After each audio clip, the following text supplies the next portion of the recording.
పెరుగుతున్న ఎండల తీవ్రత నుండి ప్రజలకు ఉపశమనం కలిగించేందుకు శ్రీరామ హిందూ ఆధ్యాత్మిక సమాజ సేవా సంఘం బుధవారం మజ్జిగ పంపిణీ చేపట్టింది. పిఠాపురం పట్టణంలోని స్థానిక మాధవస్వామి కోనేరు ఆర్చి వద్ద సంఘం సభ్యులు మరియు దాతల సహకారంతో భారీ ఎత్తున మజ్జిగ పంపిణీ కార్యక్రమాన్ని నిర్వహించారు. ఈ సేవా కార్యక్రమాన్ని కుంతి మాధవస్వామి దేవాలయాల గుడి ఈవో ధనలక్ష్మి ప్రారంభించారు. ఈ సందర్భంగా ఆమె మాట్లాడుతూ, ఎండలు తీవ్రంగా ఉన్న సమయంలో పాదచారుల దాహం తీర్చడం అభినందనీయని, ఇలాంటి సేవా కార్యక్రమాలు సమాజానికి ఎంతో అవసరమని కొనియాడారు. శ్రీరామ హిందూ ఆధ్యాత్మిక సమాజ సేవా సంఘం అధ్యక్షులు విజయ జనార్దనాచార్యులు మాట్లాడుతూ, సుమారు 3,000 మంది పాదచారులకు, ఆటో ప్రయాణికులకు మరియు వాహనదారులకు చల్లని మజ్జిగను పంపిణీ చేశామని, సంఘం తరపున ఇలాంటి కార్యక్రమం నిర్వహించడం సంతోషంగా ఉందన్నారు. రానున్న రోజుల్లో మరిన్ని సామాజిక సేవా కార్యక్రమాలు చేపడతామని అన్నారు. ఈ కార్యక్రమంలో సేవా సమితి ఉపాధ్యక్షులు అప్పలరాజు, ప్రధాన కార్యదర్శి చెరుకుపల్లి శ్రీరామ్ మోహన్, గణేష్, సుబ్రహ్మణ్యం, వీరబాబు, రాజు మరియు సంఘం సభ్యులు, దాతలు పాల్గొన్నారు.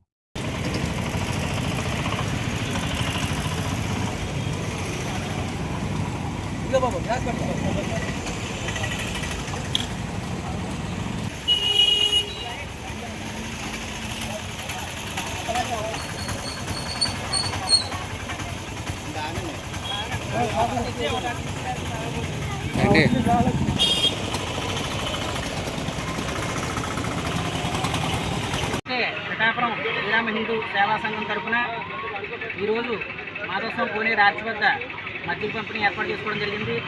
ఈ కార్యక్రమం దాతలు మరియు సేవా సంఘం సభ్యుల సహకారంతో జరిగింది. ఈ కార్యక్రమానికి మా వేణుగోపాలస్వామి దేవాలయ కార్యనిర్వహణాధికారి గారు, కుంతి మాధవస్వామి దేవాలయ గ్రూపు దేవాలయ ఆలయ కార్యనిర్వహణాధికారి గారు శ్రీ ధనలక్ష్మి గారి చేతుల మీదుగా ఈ మజ్జిగ పంపిణీ మొదటిసారిగా సేవా కార్యక్రమం తరఫున మజ్జిగ పంపిణీ నిర్వహించడం జరిగింది. వారికి మా సేవా సంఘం తరఫున ప్రత్యేకంగా అభినందనలు తెలుపుకుంటూ, మన నియోజకవర్గ శాసనసభ్యులు కొరదిన పవన్ కళ్యాణ్ గారు, డిప్యూటీ సీఎం పవన్ కళ్యాణ్ గారు ఆరోగ్యం కూడా అనుమతించిందన్నా ఆయనకు కూడా ఆయురారోగ్యాలు ఉండాలని చెప్పేసి మజ్జిగ పంపిణీ కూడా జరిగింది. ఈ కార్యక్రమానికి సహకరించిన మన ప్రధాన కార్యదర్శి చెరుకుపల్లి శ్రీరామ్మోహన్ గారికి, ఉపాధ్యక్షులు అప్పలరాజు గారికి,